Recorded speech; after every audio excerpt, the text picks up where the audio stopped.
Hello everyone, কেমন আছো সবাই? আশা করব সবাই ভালো আছো, সুস্থ আছো। চলে এলাম আরও একটা নতুন ঝকঝকে তকতকে ব্লগ নিয়ে। আমি যে ব্লগটা তোমাদের সঙ্গে শেয়ার করছি এটা কিন্তু মোটেও 2-1 দিনের মধ্যে নয়, বেশ কয়েকটা দিন আগের ব্লগ। আমি তো মাঝখানে বেশ 7 থেকে 8 দিন হয়ে গেছে আমি ব্লগ দিতে পারিনি, বাড়িতেও ছিলাম না, একটু ঘুরু করতেও গেছিলাম বটে। তো সব কিছু মিলিয়ে ব্লগ আমি দিতে পারিনি। তো আমি পরে ভিডিও শ্যুট করেছি, কিন্তু ভাবলাম এই ব্লগটা যখন রেডি করা আছে, এডিট করা আছে, তাই তোমাদের সঙ্গে শেয়ার করলাম আগে। সকালবেলা এখন, আর এই সকালবেলা ঘুম থেকে উঠে বেশ খানিকক্ষণ আগেই উঠে গেছি। উঠে ড্রেস চেঞ্জ করলাম, ফ্রেশ হয়ে 1 গ্লাস জল নিয়ে ব্যালকানিতে এলাম। ব্যালকানিতে এসে আজকে এইগুলোকে একদমই সেলফের উপর রেখে দিলাম। আর মানে এইগুলো তো আমি যেহেতু প্ল্যান্টেশন করব কয়েকটা দিন আগেই।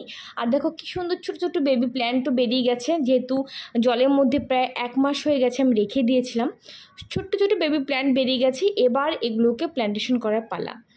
তো যাই হোক, চলো সকালবেলা ঘুম থেকে উঠে আগে ভালো করে পুরো ঘর এ মাথা থেকে ও মাথা ঝাড় দিয়ে নেব। বেশ কয়েকটা দিন ধরে তো দেখছি বৃষ্টি বৃষ্টি আর বৃষ্টি, ভালো তো লাগছেই। গরম তো একটুখানি কমেছে সেটা বটে, তবে জামা কাপড় ধোয়ার ক্ষেত্রে কিন্তু খুবই অসুবিধা হচ্ছে। ওই যে আমরা বলি না, মানুষে এমন আমরা যে জিনিসটা আমরা চাইছি সেই জিনিসটা যখন আবার বেশি করে পেয়ে যাচ্ছি তখন আমাদের কাছে সেটা অবহেলা হয়। সেটাই হচ্ছে ব্যাপার। বৃষ্টি ছিল না যখন শুধু হাহাকার করতাম বৃষ্টি চাই বৃষ্টি চাই, এখন সেই বৃষ্টি এসে এখন আবার বলছে একটু রোদ হলে ভালো হতো। যাই হোক, সকালবেলায় বেশ একটু রোদ উঠেছে, তো আজকে ভাবলাম অনেক জামা কাপড় জমে আছে, সেগুলো আজকে ধুয়ে দেবো। মেশিনটাও চালিয়ে দেবো আর এদিকে হাতেও ধুয়ে নেব। তো ভালো করে ঘরটা আগে মাথা ভালো করে ঝাড় দিয়ে নিয়ে তারপরে বাদবাকি কাজকর্মগুলো করব। ব্রেকফাস্ট করব, কিছুই এখন তৈরি করা হয়নি। আর আজকে ছুটি ছিল যেহেতু, আদিমও ঘুমোচ্ছে, আদিমের পাপাও ঘুমোচ্ছে। আর বেশ সানি ওয়েদার তোমরা দেখতেই পারছো। কিন্তু আদিম এখনও ঘুমোচ্ছে আর আদিমের পাপা উঠে গেছে। তো এখানটা আমি কি করছি, জামা কাপড় আমি যেগুলো হাতে ধুয়ে নেব, বেশ জমে গেছে অনেকগুলো জামা কাপড় যেগুলো হাতে আমি ধোবো, সেগুলো বড় একটা প্লাস্টিকের গাবড়ির মধ্যে আমি ভিজিয়ে দেবো। তারপর স্নান করতে যাওয়ার আগে ধুয়ে নেব। ওদিকে কিন্তু মেশিনও চালিয়ে দিয়েছি আমি অলরেডি, মেশিনেও কিন্তু ধোয়া হচ্ছে। আর মেশিনের মধ্যে বেড কভারগুলো দিয়ে দিয়েছি, 2-3টি বেড কভার দিয়ে দিয়েছি, ওগুলো ধোয়া হয়ে যাবে। আর তারপরে এগুলো আবার যখন আমি ধুয়ে নেব পরে এগুলো স্পিন করে নেব। বর্ষাকালে বৃষ্টি যা হয়, কখনো রোদ আবার কখনো বৃষ্টি, তো সেক্ষেত্রে হয় এই একবার জানালাতে মেলে দিলাম বা ব্যালকানিতে মেলে দিলাম, আবার জোর বৃষ্টি, আবার তুলতে হচ্ছে, মানে এই করে করে দিনটা মোটামুটি কাটছে। যাক গিয়ে চলো, দেখো কত জামা কাপড় এখানটা ভিজিয়ে দিয়েছি। মোটামুটি আদিম যেদিনকে বাড়িতে থাকে বা সকালবেলা আমার হাজব্যান্ড বাড়ি থাকে, সকালবেলা ডিমের পোচ, ডিমের অমলেট বা দুধ কলা এইগুলো দিয়ে ব্রেকফাস্ট আমার মোটামুটি হয়। সেরকম কিছু করি না, কারণ ব্রেকফাস্ট সবাই 1 পিস করে রুটি, 2 পিস করে রুটি মানে খুব আমার হাজব্যান্ডই খায়, আর সবাই 1 পিস করে রুটি খাই, তার সঙ্গে কলা থাকে, ব্যাস হয়ে যায়। তো এখানটায় যে আমি নিয়েছি ডিমের অমলেট করে 2 পিস রুটি নিয়েছি আজকে, আর তার সাথে নিয়েছি আগের দিনে তৈরি করা ছিল একটা পেঁপের ঝিরি করে কেটে নেওয়া একটা সবজি, যেটা কিন্তু খুব ভালো হয়েছিল, ফ্রিজে ছিল, সেটা একটুখানি গরম করে নিয়েছি। আমি এবং আমার হাজব্যান্ড খেয়েছি, আদিম খেয়েছি ডিমের পোচ আর বাটার দিয়ে রুটি। দেখতে দেখতে দেখো আবার বাইরে আবার বৃষ্টি চলে এলো। আর এদিকে আমি রান্নাও বসিয়ে দিয়েছি। ব্রেকফাস্ট করার পরে কিন্তু আমি 1 ফোঁটাও টাইম ওয়েস্ট করিনি, কারণ অনেক জামা কাপড় যেহেতু আছে ওগুলো হাতে ধুতে হবে আমার। তারপর আবার আগে যদি আমি ধুয়ে মেলে দিতে পারি তো সেক্ষেত্রে একটু শুকনোর চান্সটাও তাড়াতাড়ি থাকে। তো সেই কারণে রান্নাটা খুব তাড়াতাড়ি আমি বসিয়ে দিলাম। তো এঁটো থালা বাসন যা আছে সব কিছু তো আমি রেখে দিয়েছি গাবড়িতে করে, রান্নাঘর তো পরিষ্কার পুরো। তো এদিকে দেখো আমি এই মাছ আমি ভাজতে বসিয়ে দিলাম। আর আজকে করবো যে মাছের একটা তরকারি আর তার সাথে একটা কচুর শাক। তো ওদিকে ভাতও কিন্তু অলরেডি আমার নেমে গেছে। আর ওদিকে প্রেশার কুকার দেখছো, প্রেশার কুকারে বসে দিয়েছি কিন্তু আমি কচুর শাকটা সেদ্ধ করতে। তো কচুর শাকটা সেদ্ধ আমি করা তোমাদের সঙ্গে শেয়ার করলাম না, আর নর্মালি যেরকম হয় সেরকমই। আমাদের এখানে কচুর শাক কিন্তু কেটে খুব ভালো বিক্রি হয়, এনে কেটে আবার মানে কাটার কোনো সমস্যা থাকে না বা ঝামেলা থাকে না, শুধু ধুয়ে নিলে ভালো করে হয়ে যায়। তো এখানটা আলু দিয়ে আমি একটা পাতলা না গামাখা একটা মাছের তরকারি করে নেব, রুই মাছের তরকারি। আর ওদিকে কচুর শাকটা করব। কচুর শাক খেতে তো খুব ভালো লাগে, কিন্তু আমাদের এখানে অ্যাভেলেবেল পাওয়া যায় না। আগে তো পেতামই না, এখন তবুও দেখছি মাঝে মধ্যে তবুও মানে পাচ্ছি। আর এখানটা রসুন সোমবার দিয়ে নিয়েছি, আর তার সঙ্গে কালো জিরে দিয়েছি, কাঁচা লঙ্কা। কচুর শাকটা এবার ভালো করে একটুখানি ভেজে নেবো আর কি, পুরো আঠা আঠা হবে তখন নামিয়ে দেবো। আর সবচেয়ে একটা বড় ভুল করেছি, আমার কাছে চিংড়ি মাছ কিন্তু অনেক আছে, কিন্তু আমি যে কচুর শাকে চিংড়ি মাছ দেবো, যেটা দিলে আরও ভালো হয়, সেটা দিতেই আমি কিন্তু অলরেডি ভুলে গেছি। তো এখানে মাছের ঝোলটা অলরেডি নেমে গেছে, আর কচু শাক যেহেতু অনেকটা টাইম ধরে আস্তে আস্তে করতে হয়, তো সেই কারণে দেখো এখানটা অনেকক্ষণ সময় ধরে কিন্তু আমাকে করতে হচ্ছে। চিংড়ি মাছ দিলে কিন্তু অসাধারণ লাগে খেতে, কিংবা ইলিশ মাছের মাথা দিলে। তো যাই হোক, আমার আজকে ইলিশ মাছের মাথা ছিল না, কিন্তু চিংড়ি মাছ ছিল অনেক ঘরে, দেওয়া হয়নি, ভুলে গেছি। নামানোর আগে আমার মনে পড়েছে, যাই গিয়ে অন্য একদিন করে নেব। ওইদিকে কচু শাকটা হতে হতে এদিকে আমি ভালো করে সেলফটা মুছে নিলাম, আমার সমস্ত কাজগুলো কিন্তু গুছিয়ে নেব। এদিকে আমার সেলফ গুছিয়ে নেবো, একটু পর মাসি যখন আসবে, মাসিও একবার করে আবার ক্লিন করে নেবে, কিচেনটা পুরো পরিষ্কার হয়ে যাবে। এমনিতে না বর্ষাকালের দিন আমার একটু খুঁতখুঁতেপনা বেশি থাকে, একটুখানি স্যাঁতস্যাঁতে ব্যাপারটা থাকে ঘরের মধ্যে, কিংবা কিচেনে কোথাও একটু জল দেখা গেল বা কি, আমার কেমন যেন লাগে। সে কারণে যতবার চেষ্টা করি ভালো করে মুছে নেওয়ার জন্য, মানে ওই স্যাঁতস্যাঁতে ব্যাপারটা না থাকে। রান্নাবান্না কমপ্লিট হয়ে গেছে, তো এই ঘরে বেড কভারটা চেঞ্জ করব। তো এই ঘরে যা টুকটাক ডাস্টিং ক্লিনিং সমস্ত কিছু আমি কমপ্লিট করেছি। আয়নাটা একটুখানি ক্লিন করলাম, সেলাই মেশিনটা ভালো করে ক্লিন করলাম, যেটা কিনা তোমাদের সাথে শেয়ার করা হয়নি। তো এখানটা আদিওমও একটু ড্রয়িং করছিল, তো ওরাও কপিগুলো তুলে নিল, আর মাসিও চলে এসছে এদিকে। তো সেই কারণে ভাবলাম আগে বেড কভারটা চেঞ্জ করে নিই। আর রান্নাবান্না যেহেতু কমপ্লিট হয়ে গেছে, আমার মনে হয় অনেক কাজ আমার এগিয়ে গেছে। তো যাই হোক, এবার পুরো ভালো করে বিছানাটা ঝেড়ে নেব, ঝেড়ে আমি তারপরে বেড কভারটা পাতবো উপর আবার। বাচ্চা ঘরে থাকলে যত রকমের ট্রিক্স বা টিপস অ্যাপ্লাই করি না কেন, বেড কভার নোংরা বা ঘর নোংরা হবে, এটা স্বাভাবিক ব্যাপার। তবে আমার ঘরে মনে বড্ড বেশি হয়। ওরা যখন ড্রয়িং করতে বসে, বারবার করে ওদেরকে বলা হয় যে তোমার নিচে ড্রয়িং করতে বসো, যেহেতু ওয়াটার কালার করে, যখন তখন জল পড়ে যায়, বা বারবার করে দেখা যাচ্ছে যে তুলিটা দিয়ে ওরা কালার করছে সেটা বারবার করে ঝাঁকাচ্ছে। তো সেক্ষেত্রে কী হয় যে বেড কভার ভর্তি দাগ হয়ে যায়, বললে শোনে না। বেড কভার 2 দিন 3 দিন পর পর তো চেঞ্জ করতেই থাকি। তারপরে আমার বেড কভারে এখন আরও একটা ব্যাপার হয়ে গেছে, আমার স্পেশাল ব্যাপার, সেটা হলো যে বিভিন্ন জায়গায় বিভিন্ন রকম কালারের দাগ। নতুন নতুন বেড কভার পাতলেও মানে পাততে ইচ্ছে করে না এখন আর, শুধু কালারের দাগ, বিভিন্ন রকম কালার বিভিন্ন জায়গায় লেগে থাকে। যাই হোক, পুরো বেড কভারটা ভালো করে ঝেড়ে দিলাম, ঝেড়ে নতুন বেড কভার পেতে দিয়ে চলে এসেছি এখানটা। আদিওমের মাঝখানে কিন্তু ওদের দুপুরবেলা লাঞ্চ করা হয়ে গেছে। তো আমি ভাবলাম ওদের পেয়ারাটা আগে একটুখানি কেটে দিই, পেয়ারাটা কেটে দিয়ে তারপরে ওদেরকে মাখিয়ে দিয়ে তারপরে আমি যাবো ধোয়া কাচা করতে। ধোয়া কাচা করতে যেহেতু একটু লেট হতে পারে, সেক্ষেত্রে কিন্তু আবার বলো মা পেয়ারা মাখিয়ে দাও, পেয়ারা মাখিয়ে দাও। তো ভাবলাম একবারে পেয়ারাটা মাখিয়ে দিই, তারপরে যাই। পেয়ারা মাখা খেতে বড্ড ভালোবাসে, আমিও খুব ভালোবাসি। তো কাসুন্দি দিয়ে, লেবুর রস দিয়ে, কাঁচা লঙ্কা দিয়ে, ধনে পাতা দিয়ে মাখিয়ে দেবো। আর এই পেয়ারা মাখাটা খেতে অসাধারণ লাগে, যতবারই খাই না কেন।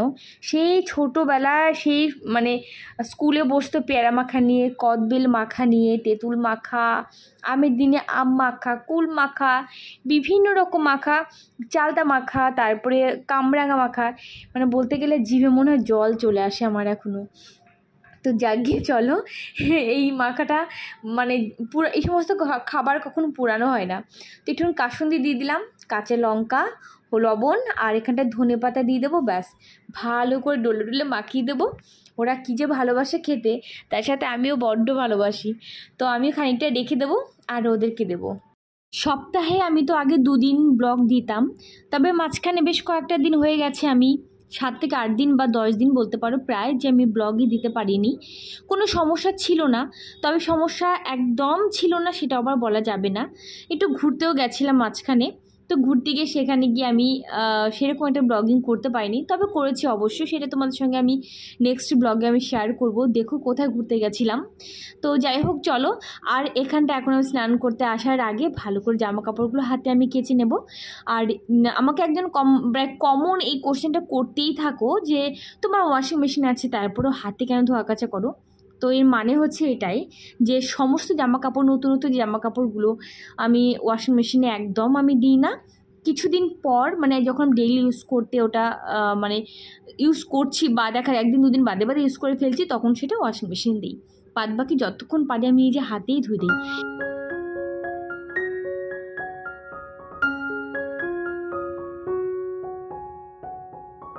কিছুদিন ধরে শুধু ভাবছিলাম যে ফুচকা তৈরি করব। আজকে ভাবছিলাম, কালকে ভাবছিলাম, আর ভেবেই যাচ্ছিলাম, করা হচ্ছিল না। আর দোকানে গিয়ে আগে যেরকম ফুচকা খেতাম আমি, এখন আর একদম খেতে পারি না, কেন জানি না। টক জল দিয়ে যে ফুচকা যখন আমি খেতে যাই না, আমার অ্যাসিডিটি করে যায় না কি, গলায় বেঁধে যায় রীতিমতো। 2-2 বার পর এরকম হয়েছে, আমার গলায় বেঁধে গেছিলো ফুচকা, সেই দম নিতে পারছিলাম না, খুব বাজে অবস্থা ছিল। তখন আমার মা ছিল কাছে, অনেক কষ্টের নিঃশ্বাস নিতে পেরেছি, মানে আরেকটু সময় থাকলে মনে হয় মরে যেতাম, এরকম অবস্থা। তো তারপর থেকে আমি আর বাইরে ফুচকা একদমই খাই না। কিন্তু ফুচকা খেতে তো আমরা সবাই ভালোই বাসি, তাই না? তো আজকে ভাবলাম একটু দই ফুচকা ঘরে তৈরি করি, কোনো তেঁতুল বা কিছুই আমি দেবো না। তো তোমরা দেখলে প্রেসার কুকারে ছোলা, তারপরে আলু, কাঁচা লঙ্কা আমি সেদ্ধ করে নিয়েছিলাম। মটরটা ঘরে ছিল না, আর মটরটা যদি আগে না ভিজিয়ে রাখা হয় সেক্ষেত্রে কিন্তু সেদ্ধ করলেও ততটাও ভালো লাগে না, শুধু সেদ্ধ করলে। শুধুমাত্র কাঁচা ছোলা ছিল ঘরে, তো সেটা দিয়েই আজকে আমি করব। তো এখানটা আমি আলুটা ভালো করে স্ম্যাশ করে নিলাম, তারপরে আমি দিয়ে দিলাম সেদ্ধ লঙ্কা, তারপরে ছোলা। এবার এর মধ্যে আমি দেখো এখানে হ্যান্ড চপারে আমি চপ করে নিয়েছি শসা, তারপরে এখানটা আছে কাঁচা লঙ্কা আর ধনেপাতা। এটা দিয়ে ভালো করে আলুটাকে এবার আমি মাখিয়ে নেব।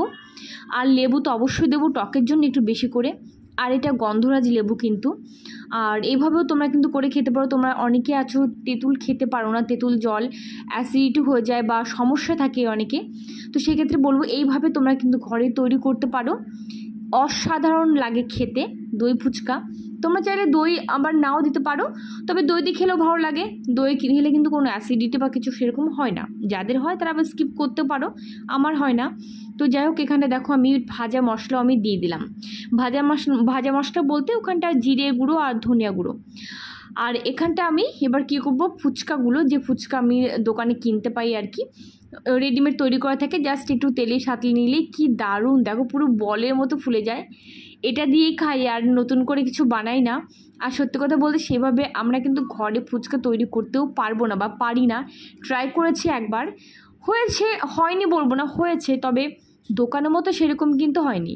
তো তারপর থেকে এরকম দোকান থেকে রেডিমেড ফুচকাগুলো নিয়ে এসে ঘরে একটুখানি ভেজে নিই, ব্যাস। খেতেও ভালো লাগে, দেখতে তো ভালো লাগেই বটে। তো যাই হোক, চলো সমস্ত ফুচকাগুলো কিন্তু ভেজে নিলাম। নেওয়ার পরে এবার এগুলোকে আমি সমস্ত মশলা যা যা রেডি করেছি সেই সমস্ত কিছু দিয়ে এবার আমি সাজিয়ে গুছিয়ে তারপর আমি সবাইকে খেতে দেবো।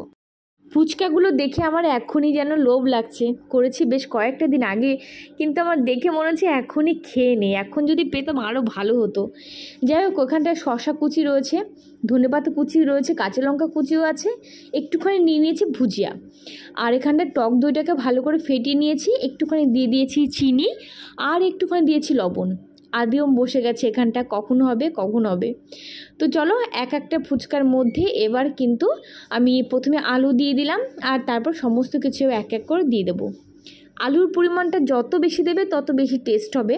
তবে আমার আলুটা সেদ্ধ করা কম হয়ে গেছিলো, মানে সেদ্ধ করা বলতে আলুর পরিমাণটা কম হয়ে গেছিলো, আর একটু আলু দিলে আরও ভালো হতো, যে কারণে পুর হিসেবে কিন্তু অনেকটাই কম হয়ে গেছে, দেখতে পাচ্ছ তোমরা। এর পরের দিন করলে এক্সপিরিয়েন্সটা যেহেতু হলো, আরও অনেক বেশি করে আলু দিতে পারবো।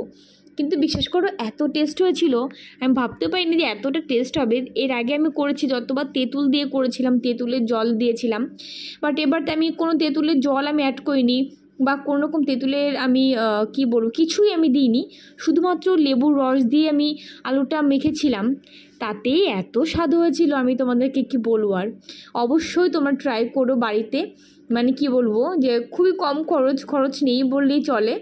আর বাড়ির সবাই মিলে কিন্তু এরকম বসে এক জায়গায় খাওয়ার কিন্তু মজাই আলাদা।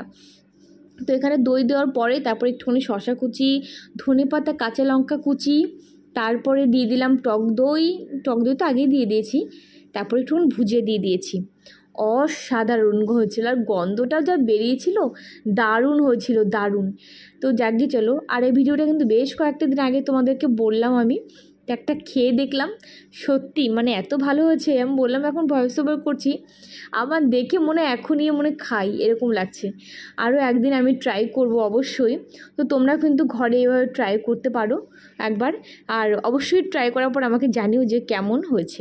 আজকের ব্লগটা আর কন্টিনিউ করব না, ফুচকা খেতে খেতে আজকে ব্লগটা এখানটা এন্ড করব।